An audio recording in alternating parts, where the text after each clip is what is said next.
Bem-vindo a mais um episódio da série Processos Coletivos.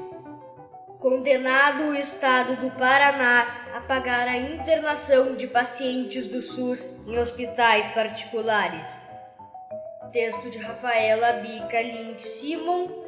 narração de José Tessainer e Marcelo Hugo da Rocha. O julgamento englobou o município de Cascavel e seus arredores. A ação foi proposta pelo Ministério Público e a sentença, de procedência, foi mantida pelo Tribunal de Justiça do Paraná. De acordo com a decisão, em situações de emergência, o Estado do Paraná é obrigado a pagar as internações de pacientes em hospitais particulares, caso não haja leito em hospitais públicos. O Estado do Paraná interpôs recurso extraordinário, sustentando a ilegitimidade do Ministério Público, invocando o princípio da separação dos poderes e afirmando a impossibilidade de intervenção do Judiciário em políticas públicas. Por decisão monocrática, o ministro Celso de Mello negou seguimento ao recurso, afirmando a legitimidade do Ministério Público. A atuação do Ministério Público em defesa de direitos e interesses meta-individuais, viabilizada instrumentalmente por meio processual adequado, a ação civil pública no caso,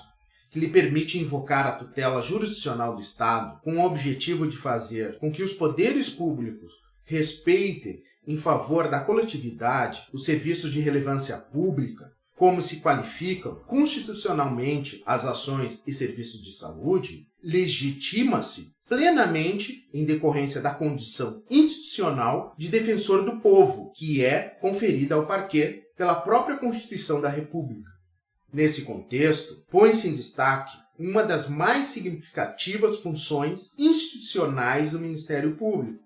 consistente no reconhecimento de que lhe assiste a posição eminente de verdadeiro defensor do povo, incumbido de impor aos poderes públicos o respeito efetivo aos direitos que a Constituição da República assegura aos cidadãos em geral, podendo, para tanto, promover as medidas necessárias ao adimplemento de tais garantias, o que lhe permite valer-se das ações coletivas, como as ações civis públicas, que representam um poderoso instrumento processual concretizador das prerrogativas fundamentais atribuídas a qualquer pessoa pela Carta Política. Tenho para mim, desse modo, que se revela inquestionável a qualidade do Ministério Público para ajuizar ação civil pública, objetivando, em sede de processo coletivo, hipótese em que estará presente o interesse social que legitima a intervenção e a ação em juízo do Ministério Público, a defesa de direitos impregnados de transindividualidade, porque revestidos de inegável relevância social, como sucede com o direito à saúde, que traduz prerrogativa jurídica de índole eminentemente constitucional.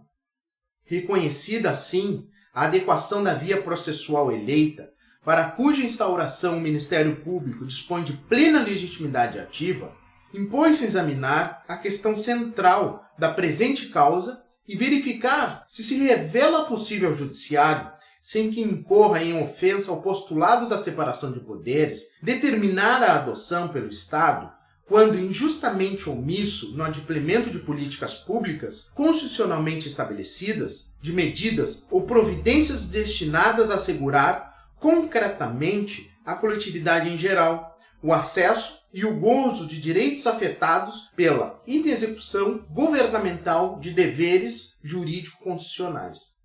Com relação ao princípio da separação dos poderes, disse o ministro: o Supremo Tribunal Federal tem acentuado que constitui obrigação solidária dos entes da Federação o dever de tornar efetivo o direito à saúde, em favor de qualquer pessoa, notadamente de pessoas carentes. Isso significa, portanto, tratando-se de situação configuradora de responsabilidade solidária das pessoas políticas que compõem a estrutura institucional do Estado Federal Brasileiro, que, em matéria de implementação de ações e serviços de saúde, existe verdadeiro dever constitucional insólito, que confere ao credor, que é o cidadão, o direito de exigir e de receber de alguns ou de todos os devedores, os entes estatais na espécie, a obrigação que lhe é comum. Sobre a atuação do Judiciário em políticas públicas, disse o ministro: o dever estatal de atribuir efetividade aos direitos fundamentais de índole social qualifica-se como expressiva limitação à discricionariedade administrativa. Isso significa que a intervenção jurisdicional, justificada pela ocorrência de arbitrária recusa governamental em conferir significação real ao direito à saúde, tornar-se-á plenamente legítima, sem qualquer ofensa, portanto, ao postulado da separação de poderes. Sempre que se impuser, nesse processo de ponderação de interesses e de valores em conflito, a necessidade de fazer prevalecer a decisão política fundamental que o legislador constituinte adotou em tema de respeito e de proteção ao direito à saúde. Não deixo de conferir, no entanto, assentadas tais premissas, significativo relevo ao tema pertinente, à reserva do possível,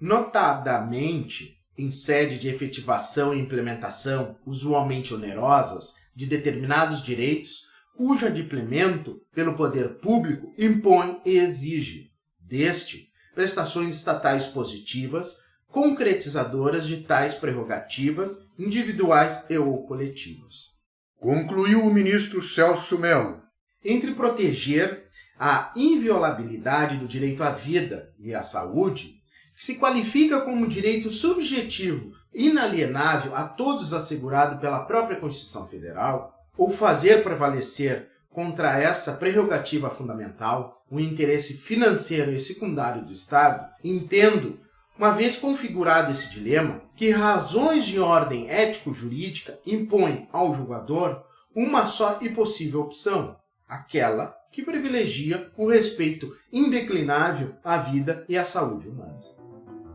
Agravo em recurso extraordinário número 727.864,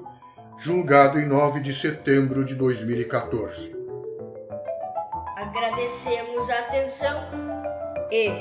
até o próximo episódio.